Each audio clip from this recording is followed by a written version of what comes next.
राधा का गृह प्रवेश होता है। इसके बाद राधा की नंद प्रिया दरवाजा रोकने की रस्म करती है।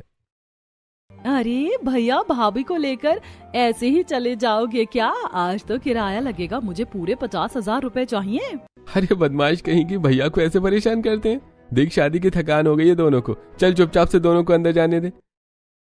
ये ले तेरे 50,000 और छोड़ रास्ता, आराम करने दे भैया भाभी को। संजना अपना शगुन लेकर राधा और आरव को कमरे के अंदर जाने देती है।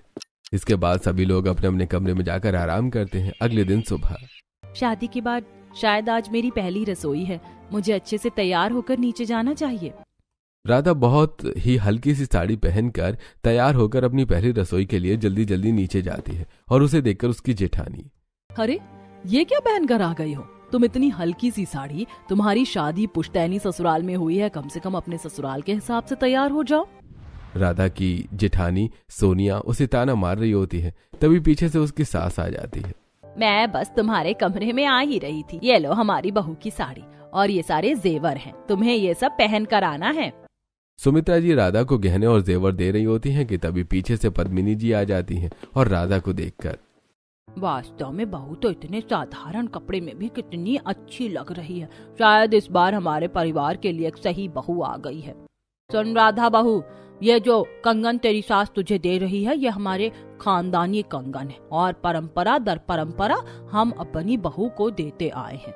ये शुद्ध सोने के बने हैं और मुझे मेरी सास ने दिए थे और मैं तुझे दे रही हूँ। और ये हीरो का हार पहनकर जल्दी से तैयार होकर आ जाओ। अपनी सास और दादी सास की बात सुनकर राधा तुरंत अपने कमरे में जाती है और उनके दिए हुए भारी भरकम गहने और साड़ी पहनकर आ जाती है।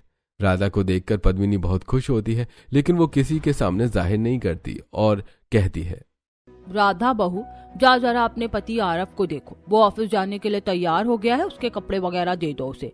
जी ठीक है दादी जी, जैसा आप कहें।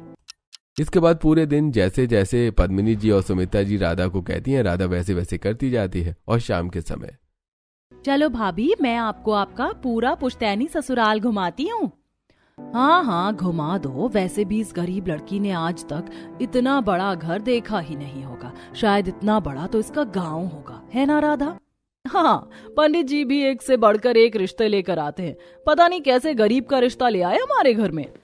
एक तरफ प्रिया राधा को पूरा घर अच्छे से दिखा रही होती है, दूसरी तरफ उसकी दोनों जेठानियां साथ साथ चलकर उसे ताना मार रही होती हैं। तभी प्रिया कहती है, भाभी आपको पता है कि हमारे घर को पुश्तैनी घर क्यों कहा जाता है? क्योंकि हमारे घर में एक से बढ़कर एक पुश्तैनी चीज है, चलो मैं आपको दिखाती हूँ। ऐसा कहकर प्रिया राधा को पुश्तैनी हवेली के पुश्तैनी कमरे में लेकर जाती है, जहां पर म्यूजियम की तरह बहुत पुरानी पुरानी चीजें रखी होती हैं। उनमें उनके खानदान की पुरानी तलवार, कुछ पुरानी तस्वीरें, शो पीसेस, कुछ पुराने गहने, हीरे जवाहरात रखे होते हैं, जिन्हें देखकर, अरे दीदी, ये सब तो बहुत कीमती होंगे ना? हाँ कीमती हैं और तुम्हारी औकात से बाहर भी। तुम्हें पता है मेरे मायके में भी ऐसी ही पुश्तैनी चीज रखी हुई है।